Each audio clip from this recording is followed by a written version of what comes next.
All right, well, now that we've got all the ghosts out of our equipment, let's introduce our guest today. We are technologically challenged today, Genemo. I think it's the spirits because our guest today is the one and only mind reader, Jaymes White. Oh my God. Now, I don't want anyone to freak out. Don't think any unpure thoughts during this episode because he can read your mind, okay? It's real. Jenna and I experienced it last week. Now, Jaymes White, if you don't know who he is, he's a deep understanding of human behavior, and he's a master of manipulation using hypnotism, suggestion, and mind control to deliver mind-blowing seances and supernatural experiences to audiences across Canada. And now, during the pandemic, he's changed it to a digital landscape called Evoke, and that's a seance Jenna and I went to a couple days ago. We're going to talk all about that. And get this about Jaymes, something that I find so fascinating. He's acquired such a following that even law enforcement and detectives have reached out to him to help solve cases. Unbelievable. Hello, Jaymes. How you doing? Hey, thanks for having me. So humble. Yeah. Yeah. It's my natural personality. Oh, my God. Well, Jaymes, we have so much to talk to you about, but I think we should start by giving the people a taste of your medicine, don't you think? Okay, let's try something. So he's going to try a little trick on us. Yeah. And Jenna, don't cry again. Jenna cried last week. Yeah, it was an emotional time, you know? And, okay, so what I want to do is, basically before we start or anything, I just have an envelope, as you can see. Yeah. And I'm just going to put it here so it's in sight at all times. Do you know, the reason why I wanted to try this is, and I came up with this specifically for you both, especially for you, Jenna, because like I got to like learn a bit about you when you attended the seance, was like, you think you kind of like have abilities, like, you know, you're able to maybe pick up stuff other people can't and whatnot. So I want to put this to the test if you're fine with that. Oh gosh, okay. Whew. Okay. Well, so she knows when wine's on sale, that's for sure. Yeah, so it's a good thing. So in the 1930s, basically at the Duke University, they were doing psychic abilities, like psychic tests to try to test for psychic abilities. And what happened is they came up with this kind of concept that I don't know if you've heard of ESP cards before, ESP symbols, where they're like a circle across a wavy line, square, and a star. So I don't know if you've probably seen a few movies. I actually have some. So you can see there is a circle. Oh yeah, okay. Yeah, circle, cross, wavy lines, square, and last but not least, a star. Okay. And the reason why they came up with it was they were trying to come up with a simple kind of a simple picture that would be easy to kind of define. So if you notice, like for example, the circle only has one line, so it always represents a 1. The cross has 2 lines. Wavy lines have 3 lines. Square has 4 lines, and the star has 5. That's literally how they came up with it. So it's almost like thinking of the numbers between 1 and 5. So what we're gonna do is you guys are both gonna work as a team to try this. Basically, what I want you to do is I want you to kind of guess what's inside my envelope, and basically there's one ESP card in the envelope. So the odds of going into this and just even getting this right is you should actually get this wrong 80% of the time, right? 1 in 5 chance. Okay. So the most important thing is we're gonna, just because you both are a team, we're gonna use you both as a team. So what's gonna happen is, Jesse, you're gonna start this, and then Jenny, you're gonna end this. So what I need from you, Jesse, is I just showed you the 5 symbols: a circle, cross, wavy line, square, and a star. I want you to think of the symbol you recognize as your favorite, or if you had to choose one, what would you pick? You could pick any one. And it's honestly don't say Jenna. Like, you were thinking the star, right? Well, duh. But don't think. Okay, let's make this more hard because let's make this more challenging. So go more random. Which one would you want to use? Okay, I got it. Do you want me to say it? Yeah, say it out loud. Sorry, just because we're through Zoom, we have to do it out loud. Square. Square. And are you 100% sure? I'm going to give you 5 seconds to change your mind if you want. I'm going to give you 5 seconds right now. 5, 4, 3, 2, 1. What symbol? Square. Square. So you're happy with the square? Now, could I tell you my thought process? Yeah. Because I tried not to think, because I know how you operate, so I didn't think. I just went, okay, not star, because star was a conscious choice. And also, so did you notice the language I said? Did you notice the language I said, take out the, I didn't give you really a choice. I said, take out the one you recognize as your favorite. Everyone's going to pick a star. Oh, I thought you said pick your favorite. And so I was pushing that on you, and notice how you did pick star, and I was going to explain it after, but I guess we got into it now. We can talk about it after. But you said square, and square was a free choice to you, correct? Correct. Like you could have, and you honestly could have went back to the start for the record to try to trick me out too. But you thought of square, correct? Yep. Okay, Correct. so then, Jenna, what I want you to do is I want you to imagine in your mind. You got to visualize this. You're really good at visualizing. I want you to imagine you see a square in your mind. Okay, just imagine you're in a square. So it might be a room or something, but just imagine whatever the square means to you. You see that, and you see one word or image come into your mind. What is that word? Water. Water. Are you sure it's water? Yep. And water. And what's funny about that is when you actually think about it, don't you think the only one that would be associated with water is wavy lines? So it's really odd that you said water for a square. Like that does not happen at all. Right. And so when you were kind of doing this, what was your thought process? Like, what were you thinking? I don't know. I just closed my eyes and pictured myself in a square, and it happened to be in a pool. And it happened to be in pool. And like this was on the table the whole time. Is that not correct? Right. This envelope was on the table the whole time. And you, like I said, is you kind of thought yourself in a pool. Yeah. And that's why you thought of water. And water should not be associated with square in any way. Because I was trying to get you to think of a room. Right. Right? So this envelope, like I said, has been here the whole time. I'm just going to turn it over. There's a sticker of Krampus because, that's coming up. I'm going to open this up. And you can see there's one thing inside. And what did Jesse originally say? He said a square. And what did you say? Water. What? So for those that are listening and not watching us on YouTube right now, there's literally the square and written through is water. Which he had it placed in the envelope before we started this whole recording. And it was in sight. Like it never went off sight. It was in sight the whole time. Wow. Oh my God, James. That's amazing. What happened to Jenna last week was something similar, but I'm having chills right now. That doesn't make any sense. It was all you. It wasn't me. So, question, because last week we did a sort of seance thing, and I was really good with picking numbers. Apparently, I picked definitely really good with picking numbers. And should I go play the lottery? I've been thinking about that ever since. Why not try it? The thing is, a lot of people always ask me why I have, cause I'm so good at manipulating or the mind reading stuff. Why haven't you won the lottery? And the reason for that is the lottery is truly random. So if you came up with a lottery ticket, so YouTube came up with actual numbers, I could guess that. But if it's an actual computer doing it random, it's truly random. Humans aren't truly random. So that's why it's easy to guess the people. Like a few years ago, I did I don't know if you remember, but it got pretty big where I was doing something for the Make-A-Wish Foundation because I really like them. And I did a prediction and I put the prediction a week in advance in a tin in a loaf and they baked it in a loaf of bread so no one can access it. And what happens when they opened up the tin and opened up the predictions, I predicted the newspaper for 3 days in a row. So it was kind of a cool thing, and that's because that's not completely random, right? Because you got to remember, media has their own agendas of what they want, so you can almost find the similar patterns. But with humans, so if I told you to come up with numbers right now, I could predict that. But if this was an actual computer or an actual machine coming up with random numbers, I can't do that. Wow. So wait a minute. So you're sitting here saying there's nothing magical about this. It's all done in the mind. Yeah. I mean, this is what blows me. I honestly kind of explained it to you a bit. I explained how the star thing, think of the one you recognize as your favorite. It's going to be the star or it's going to be these two is the most common ones when you put that, sorry, I don't know if it's right enough, star or wavy lines are the most common ones. If you tell someone, think of the one that you recognize as your favorite. I found in Ottawa, it's always the star, and I found in Toronto for some reason it's the wavy lines, but I think it's because they're surrounded by more water and this kind of looks like water. Because it also depends on where you live, right? So if you're seeing, for example, if you're seeing houses all around you and it's just like a house kind of suburban kind of place, you might actually think square every time. So it has. Is that why? No, it's why not do you think I picked square? Because I think it was the opposite of your personality. Well, thank you, James. But so that's so crazy because you have to be so sure of your talent to go into these seances and huge scale events you do and be so confident that you're not going to fuck it up. But the thing is, if I fuck this up, it's actually you two that fail. It's not me, because this was your thing, right? I even told you, I said, there's an envelope here. Let's see if you have psychic abilities or whatnot. So if this actually failed, it's Jesse's fault and Jenna's fault. It's not my fault. I'm fine. Right? Well, I really find it fascinating that, and this is right on your bio on your website, so I'm not giving anything away, but a lot of the ghostliness and the Halloween infused into your shows is just for show. When this really comes down to the power of suggestion and you've studied human subconscious to know what people are going to pick before they pick it. For why the seance, the seance has been voted many times the scariest gathering in Canada because there's nothing like it. Both of you haven't seen the actual live seance, but I'm sure some of your friends have and stuff, and they said it's the scariest thing they've ever went to. And why it is because it's not like a jump scare thing, right? It's in your head.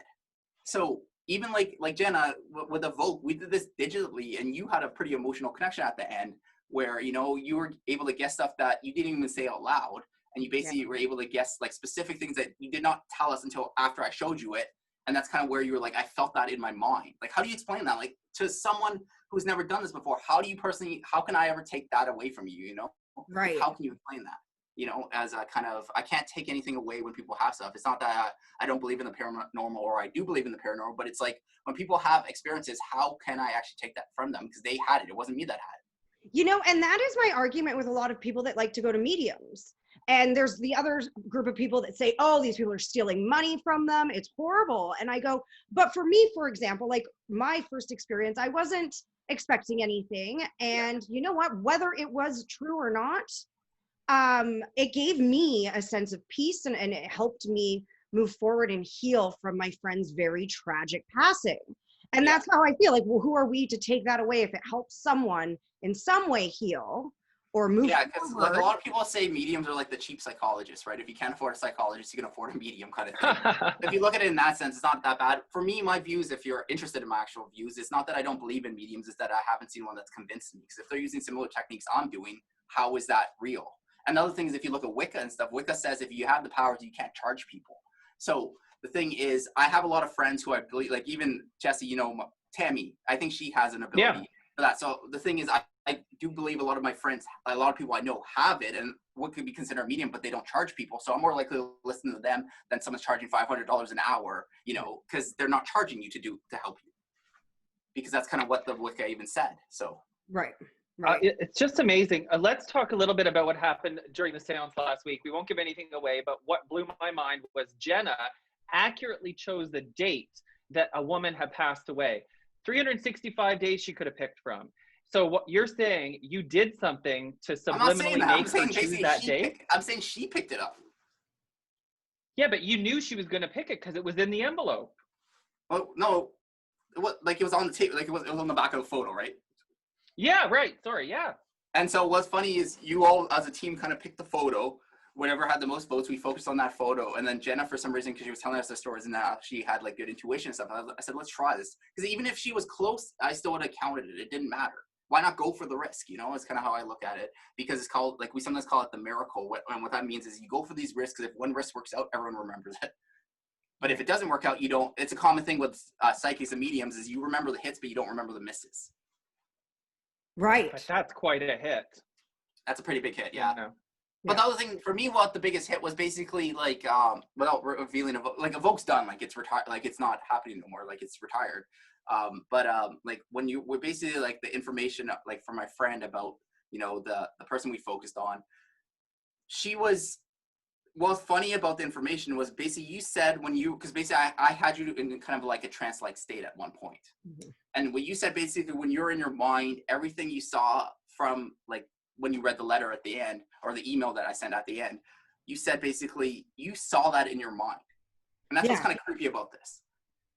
Yeah. And then I asked you like, why weren't you specific? And you're like, oh, I wasn't thinking about that because you were broad on the answers, but then the answers that were specific were the ones you were actually thinking in your head, but you never said out loud. Which is really like, how do you explain that? Like going into this now, I couldn't explain it to like a skeptical audience. Like as a skeptic person, how would you explain that you literally, you know, like I don't know what to say, you know? And like probably Jesse, you've seen that too, but you kind of go, how the fuck is that even possible, you know? Yeah, you were almost more excited than us. Oh yeah, because it doesn't happen every night. But when stuff like that do happen, you remember it forever. It's one of those things where you remember forever where like no one can take that from you, you know? Yeah. And it doesn't happen every night. Like I said, we have some boring nights. We have some crazy nights. We had like one night where we had a possession. We've had like a lot of weird stuff, but like, it's like when you actually are the one person experiencing with this, no one can take that from you. Right. Yeah. I think it's definitely weird. I think some people do have intuition, but you can't, I think what Jesse was trying to ask earlier was you can't manipulate my mind. No, like it was all you. Like I was basically giving you the tools to see if you're able to do it, right? It's kind of how you have to look at it. Maybe you can almost look at me as kind of like a host or something, where in the sense I'm giving you the tools, I'm putting you in the right state of mind, I know what I'm doing, and then you kind of allow it to happen. And that's why like if you ever attend the live seance or if you came to Evoke again, they're different every single night because it's what you bring in, it's what the group really does not matter. The group dynamics is so damn important. If you have a boring group of a bunch of skeptics, imagine if you guys came to Evoke a few days ago and 10 of the, or I forget how many people there was, like it's 10 or 12, but basically imagine like 10 of them were skeptical and knowing people that did not want to talk. The whole experience would have been completely different, much boring than what we had. We had a really good group that night, right? Right. And so the groups are so important.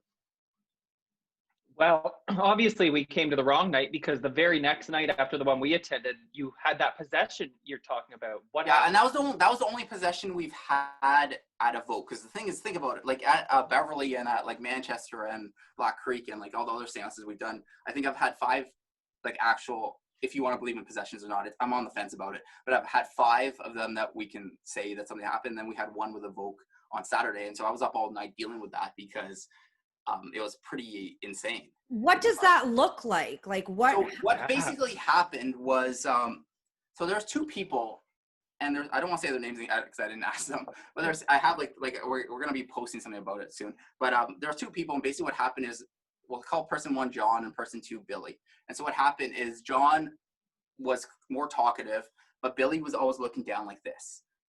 And what was weird is at the start of the seance, I had a bunch of photos. This was every seance is different, like I said. And what was the weirdest thing is there's 10 people in the group, and I show one photo, and every single person picked that photo. So that alone does not happen. Like, that's rare. Like, the odds of 10 people all can pick any photo, and they all pick the same one. That's insane. Like, that's insane. And so I was like, okay, that's weird. And so what the guy kept saying, and he kept looking down, and I know this guy because I remember him from my other seances. He's much more talkative than he was when he's looking down. Like, he was not talkative. I'm like, this is weird.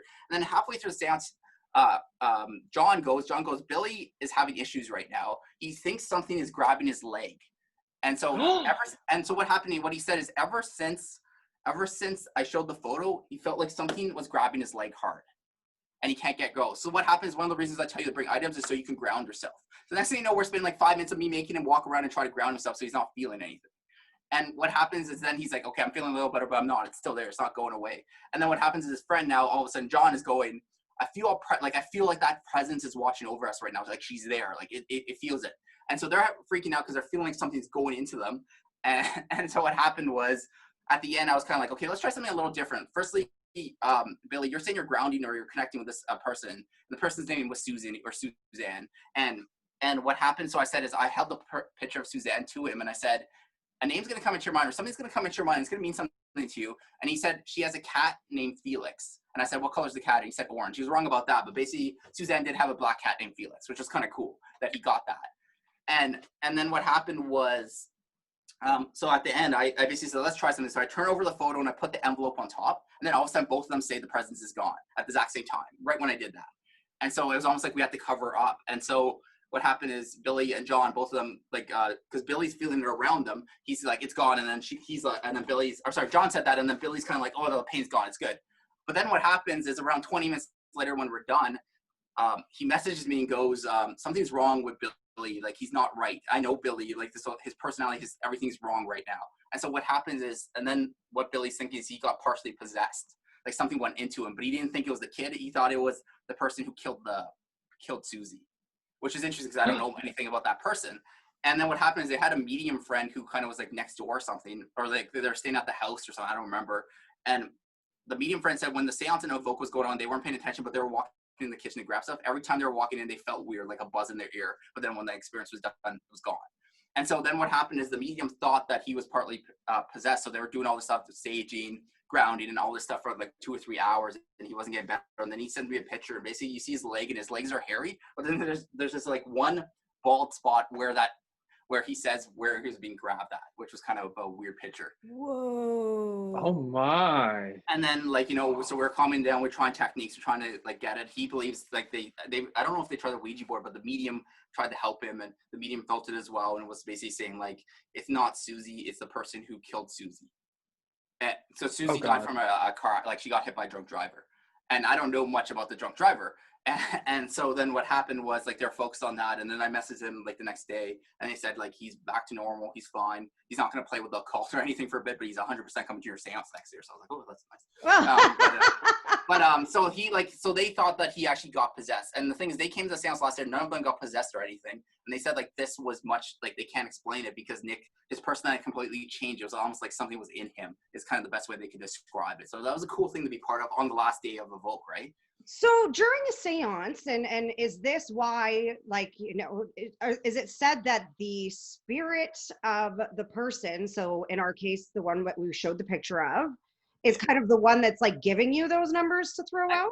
That's a hard interpretation, because a lot of times the seance, why these people say seances are connecting are so bad, is because they don't know what you're bringing in. So if all of a sudden you're saying you're connecting with your sister, how do you actually prove that it's your sister?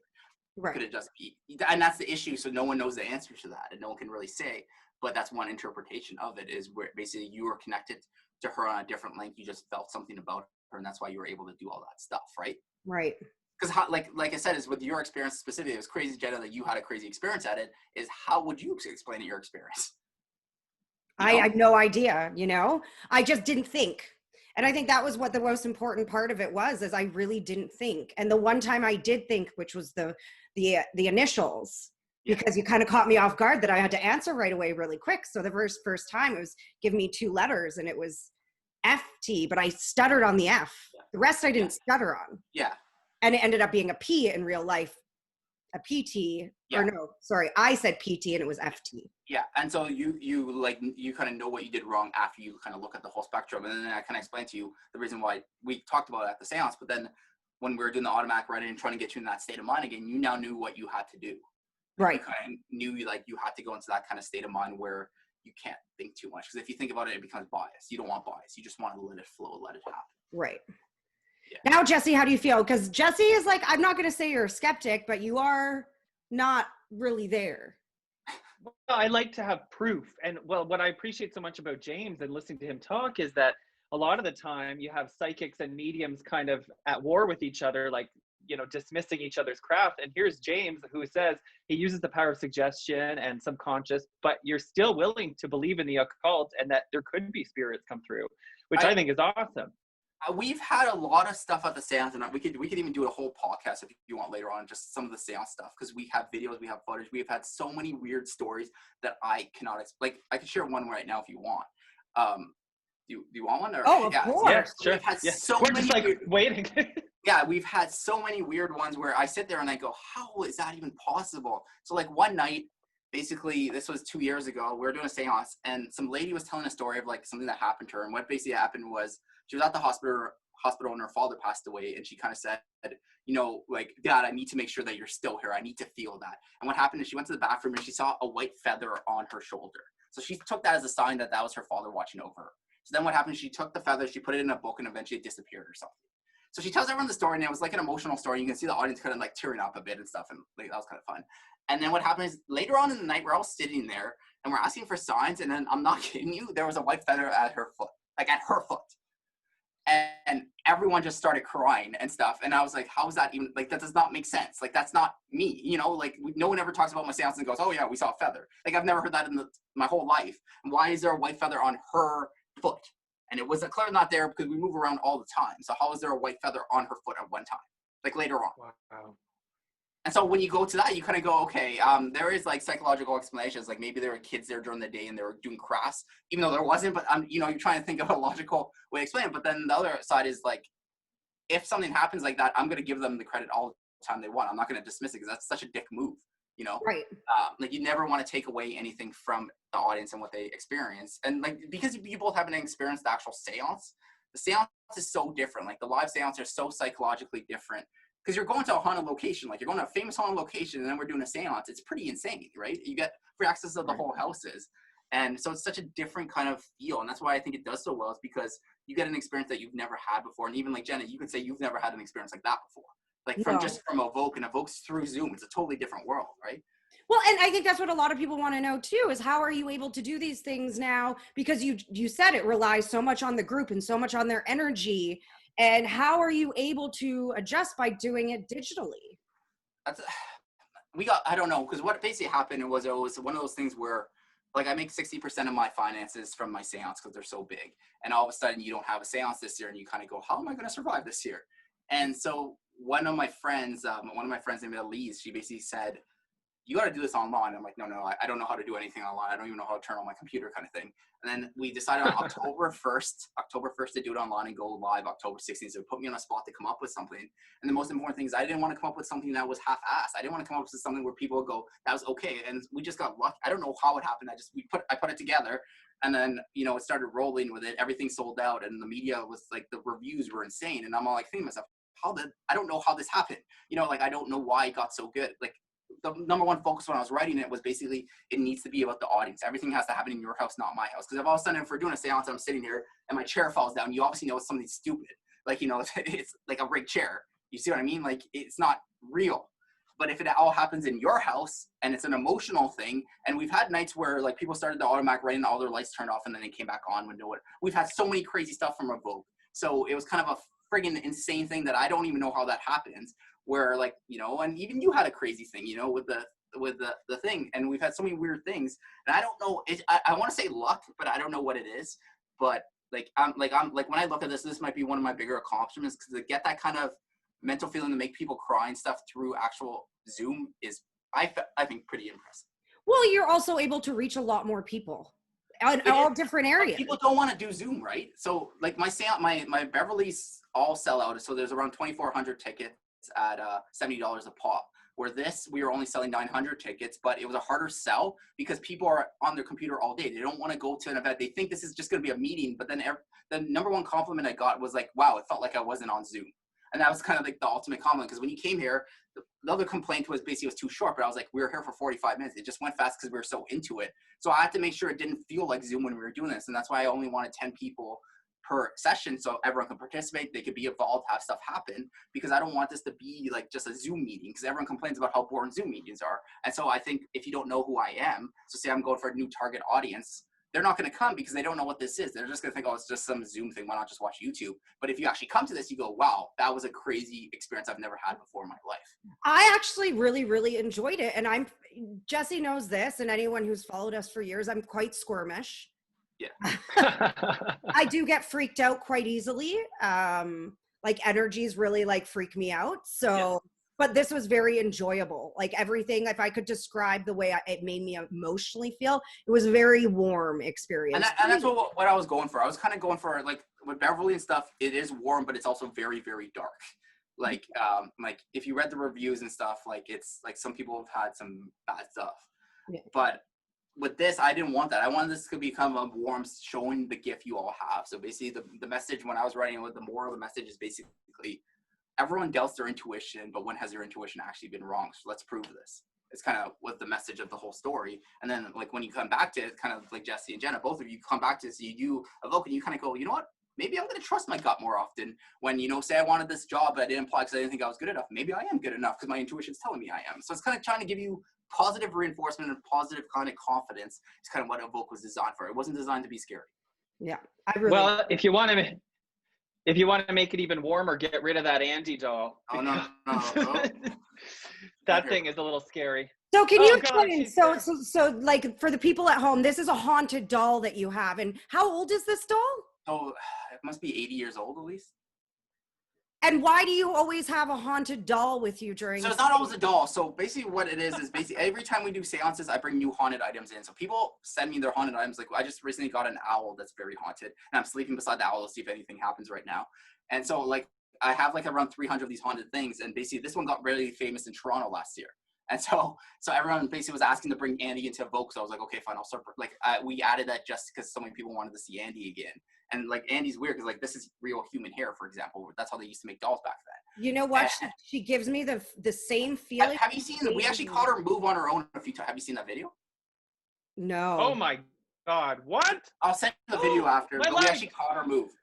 Like we caught her move twice on her own. So it's kind of a cool thing. I actually used to when I was done at Beverly, I actually left her in my car purposely, and I was like, if someone steals my car, they're gonna get cursed. It's kind of was the philosophy.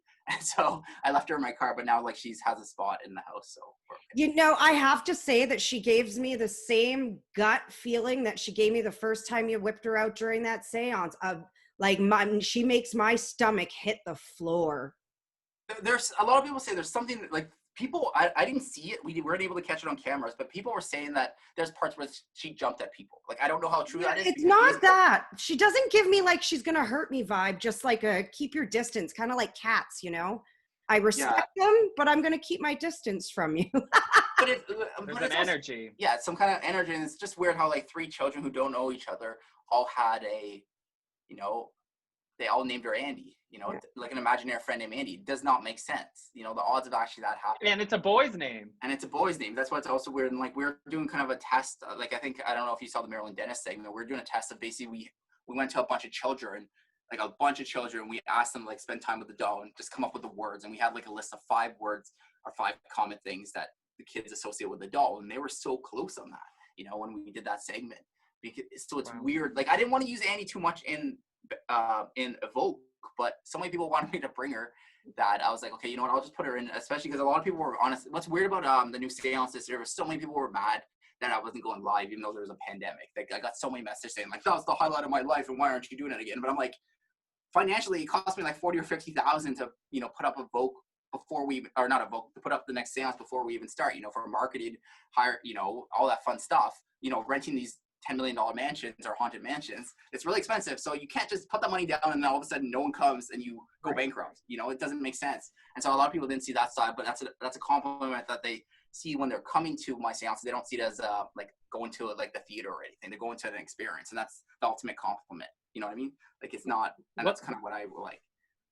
You know what's interesting is you hear about when people have supernatural experiences and they're on drugs, let's say, people discount it that they're messed up or whatever. Yeah. But sometimes if you put yourself in these situations, maybe it opens your mind to experience things. So with your seances, even though you don't set out to claim there's a ghost coming through, maybe you create an environment that makes it easier for spirit. The absolute worst thing you could do at my seance is smoke weed, because you become crazy suggestible. And so everyone who's smoked weed basically breaks down and cries, like every single one. So that's my one word. Like if you're coming to a seance, just do not smoke pot, because you think it's going to calm you, it does the opposite. Well, now we know why Jenna was crazy. Yeah.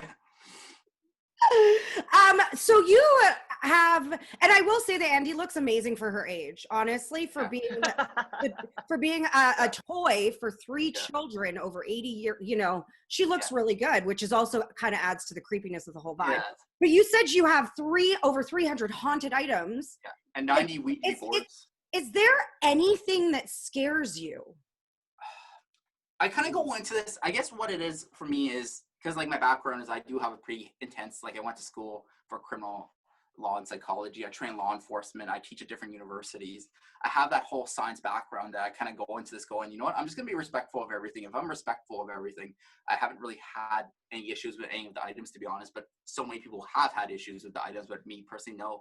And there's been nights where I've been at the seance house where weird stuff has happened to me, but it's kind of like, I don't know if it's my mind playing tricks on me or not, but I think maybe why the seance does well is because I'm so dead middle. Like you were even both saying, it's like, oh yeah, there's mediums, and there's skeptics, and Jaymes is kind of dead middle. He does not go either way, and that's kind of how I think maybe makes the seance good, because it doesn't matter if you believe or don't believe. It's not about that. It's about a special experience, right? So even if like Jesse came into actually Jesse, this is a good example. Jenna, you're more of a believer. Jesse isn't. You both came to Evoke and you both had a great time, right? And so it didn't really, your views don't matter. And I'm also good at manipulating people. So if my whole audience was skeptical, I would put more manipulation into the seance or the experience, and you wouldn't tell, and make you be able to do a few better things that when you leave, you go, was that real or not? You don't know. And so I think the biggest strength for the seance or Evoke or anything is honestly the group dynamics and kind of how to control a group. Because you got to understand, if you have a bunch of jocks, let's say, they're going to be much different than a bunch of believers. You know what I mean? And so it really depends on your group. So you got to play to the group and kind of know how to control a group. And my biggest strength is I can control groups, I think, is what it is. So the question was, what are you afraid of? Maybe nothing. No. I'm afraid of people. I don't like people. There you go. Well, I want to clarify that I am not a skeptic. I am a full-blown believer. I love all the ghost shows, everything. It's just that my brain is wired in a very logical way. So when I see something that freaks me out, I automatically try to dismiss it or come up with a logical explanation. Okay, so for Evoke, what was your thoughts? Like after you experienced Evoke, because you're in a skeptical sense, or not skeptical, but you're more, as you're just saying, questioning. What was your thoughts after experiencing it? Like, did you feel chills? Did you feel weird? What did you feel?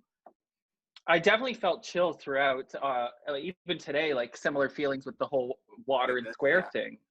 I mean, it's just, I don't get it. I don't understand how you do it. I didn't necessarily get ghost feelings, but it's mind blowing that the human mind is that suggestive, which makes me want to ask about the work you've done with law enforcement, because if you claim you're not a medium, you're not necessarily a psychic, how do your skills being a mind reader help you help law enforcement? So basically what happens is a lot of them take my courses and then I train them kind of one-on-one, or there's a few of them that I train. And so stuff I train is on profiling people. So how to tell stuff about a person when you just look at them really fast. And you have to, in order to do the seances, you have to be pretty good at profiling people because you're trying to figure out what this person's life is like. And then if they're not connecting with you, you throw some cold reading stuff. So now all of a sudden they connect with you because you said accurate stuff about their life. And so it's about building rapport. And also with interrogation, which is the same field, is you're trying to build rapport with them. So if you can cold read, all of a sudden you can be buddy-buddy with them and they're more likely to admit what they're saying, you know? So that's why it's good to have that cold read interrogation skill. And then for like kind of lie detection is a big thing where I teach a lot of people on lie detection because there's kind of like 5 rules to follow when you do lie detection and you put them all together. And so you can tell when someone's lying. It's easy in handwriting as well. So that's another kind of thing which is important for them because you got to remember everyone writes when you get put in jail, even if you didn't do it, you have to write a statement. So if you could read that statement and tell if there's any key line points, why not push them on it, right? And so that's kind of where that came from. Then memory is a really important thing, which is kind of like what I'm known for as well, is basically giving people better than photographic memories in around 3 months, because most people think you're born with a good memory, and that's not true at all. You can get a trained memory and be better than a photographic memory. What are some brain memory exercises? Like tips. Okay, so basically, if you have trouble memorizing stuff, how memory basically works is if you see someone walking down the street, you're not going to remember them because it's the same thing always. But if they're walking down the street and they're naked or they have an octopus or something, you're always going to remember it because it stands out so much. So that's the fundamentals of all memory. You got to think ridiculous in your head. So if for example, I was trying to get a name and say the name was John, and you say you have trouble memorizing names, you see the person's face and you imagine their head's in a toilet because John's a toilet. And you got to see it in your head. You see it in your head, you won't forget it. And that's kind of like the foundation of memories. You got to think ridiculous in your mind over the top. So if you have trouble with like a word, say the word was, like, give me an example. Sorry. Like an example. Like a word? Yeah. Like what word, sir? Go ahead, Jesse. We're both like so polite. This is what happens when we're on Zoom together. Ladybug. So ladybug. So if you say the person's nickname was Ladybug and you wanted to memorize that the person's nickname is Ladybug, you would imagine the person, you would see the person, whoever it is, and you imagine a billion ladybugs on them, which is kind of creepy. And now you're not going to forget that the nickname's Ladybug, and you got to see it in your head for a second.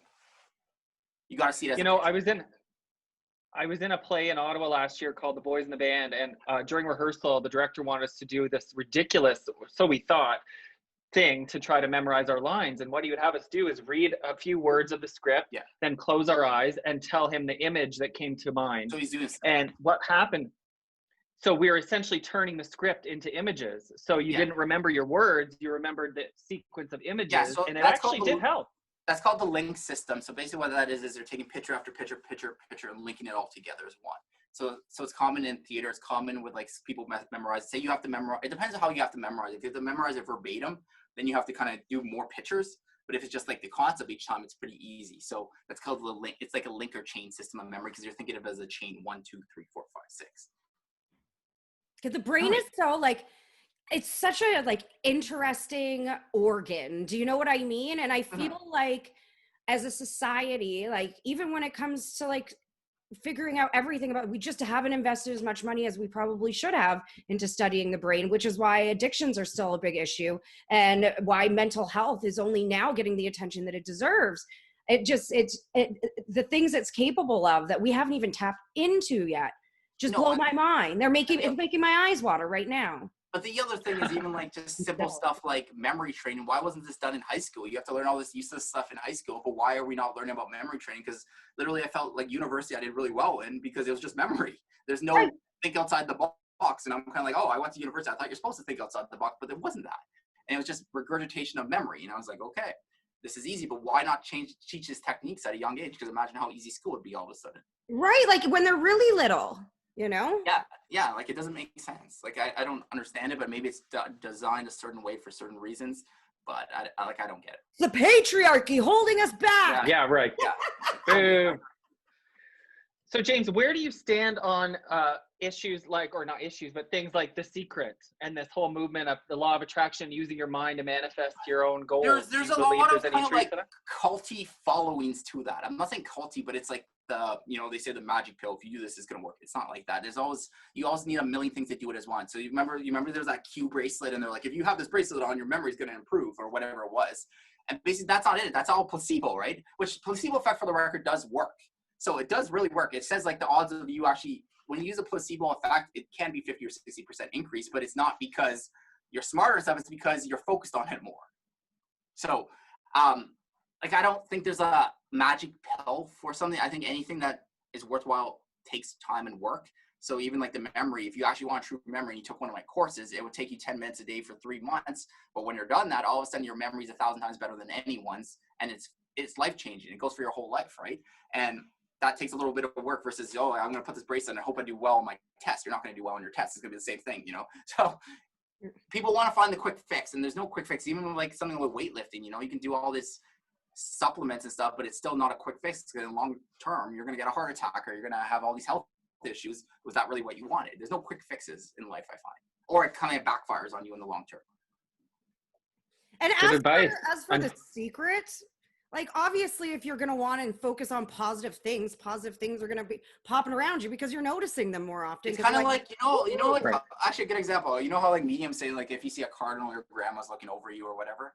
So now all of a sudden your more focus is on cardinals, where they would have been there the whole time, but now all of a sudden you focus on it more because it's that positive thinking that's all you're thinking about. It's like if I told you, okay, every time you see so when I'm like using hypnosis to get people off cigarettes or like making them feel better or whatever, which I used to do a lot like 10 years ago, I don't do it much now because it's just, I'm too busy with my other stuff.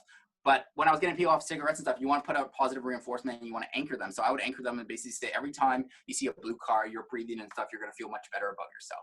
So I knew statistically there's much more blue and gray cars in our society, but all of a sudden now you notice all the blue cars and you think, oh, wow, see, I'm getting better at what I do. But in fact, it was there all the time. You just weren't looking at them. And same thing with the cardinal. It's if you focus your mind to something, you're going to notice it. But if you don't, it's not there, but it's been there the whole time. I'm seeing boyfriends everywhere. That's all I can see. I guess that's what you're going to be trying to do outside. Yeah.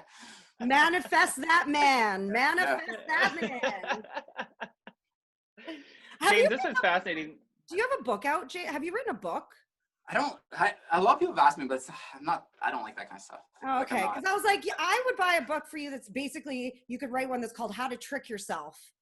Yeah, I know you could, like, there's so many tricks of the mind that are like that I know and that I use in my career, but like, I don't enjoy, like, I think reading got ruined for me, like when I went to university and then I had to read all these like psychology books to learn how to like read people and stuff, that it got so drawn boring that I don't read no more. Like I read the stuff I have to, but I just don't enjoy reading for fun or writing or anything like that. And I do have to write my scripts for my seances and my shows and everything, but I think that's enough writing or reading. Mostly like, it's not my thing. So I don't see myself doing a book, but you never know, right? Right. He don't read no more. Yeah, no, you're a performer. You don't want to write no book. You want to get out on that stage. And hopefully when this vaccine gets here, your seance will be huge again next year. And maybe Jenna and I will show up. You guys should totally come. It'll be fun. It'll be worth it. Trust me. Everyone who comes says it's worth it. So. Oh, I know. Yeah. Our old co-host Gord, that's how I found out about you, actually, is he was a big Jaymes White fan and he would often rave about you in the studio. And so I think he's going to be very jealous that he left our show. Yeah, totally. I didn't know he was on. Yeah, so yeah, send him this and then we can make fun of it after. So James, where can people find you on social media? Plug yourself. Oh, good question. No, I'm kidding. So it's Jaymes White. Just type in Jaymes White on Facebook or Instagram and it comes up pretty easily. It does, because he spells it weird. Jaymes. White. Yeah, like we just finished the Vogue, so I'm taking some time off because like I just did 90 of those in 4 weeks or 5 weeks. Like it's pretty brutal schedule. So I'm kind of like burned out right now. So I'm kind of taking a few weeks off. I don't know what we're going to do after this. We might just wait for the seance next year. We'll see what we'll kind of do. Like I don't even know if we're going to be doing. I don't really feel like doing anything, to be honest. Play guitar. Can you just do something at the countdown on New Year's that like gets rid of the bad energy and like everything can be left in 2020 and we move on to 21? Yeah, I know. Maybe I'll do that. Yeah, the weird thing about my life is if I wasn't a performer, I'm pretty like introverted. So people don't realize they see my performer more out, but I don't like. So the pandemic's awful and stuff, and like I hope it goes back to normal. But it hasn't changed my life much other than my job. No, you just got Andy there to keep you company. Yeah, I got Andy. Yeah, right. I have like 20 guitars in the background, you know, and I play guitar most of the time. So that's kind of what I do to keep busy when I'm not performing. So, yeah. All right.